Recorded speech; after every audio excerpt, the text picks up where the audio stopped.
राम राम दोस्तों, आज हम लोग आपको एक बन्ना गीत सुनाने जा रहे हैं। कैसा लगा बताइएगा और लाइक और सब्सक्राइब करिएगा। और कमेंट भी साथ में। हमारी बहन को चाहिए कमेंट। चलो। मई जुनवा मस दिया रचौले बार चौले बा बन तुम्हें बन्नी बोलौले बा बन तुम्हें बन्नी बोलौले बा मई जुनवा मस दिया रचौले बार चौले बा बन तुम्हें बन्नी बोलौले बा बन्ना के सिर पे मोरा सो है बन्ना के सिर पे मोरा सो है मोरी कय बही वनौले बा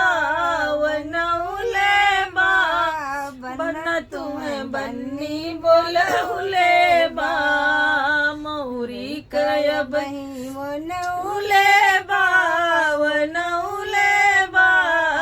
बन तुम्हें बन्नी बोलौले बा मई जुनवा मस दिया रचौले बा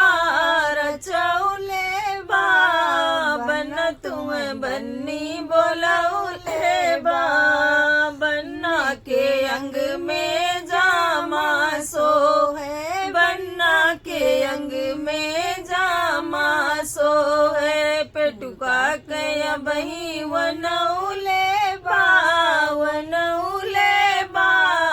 बन तुम्हें बन्नी बोलौले बा मई जुनवा मस दिया रचौले बा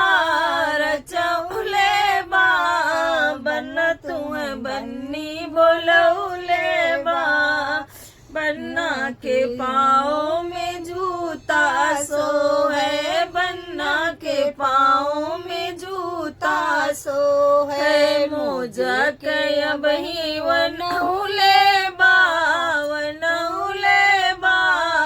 बन तुम्हें बन्नी बोलौले बा बन तुम्हें बन्नी बोलौले बा मई जुनवा मस दिया रचौले बा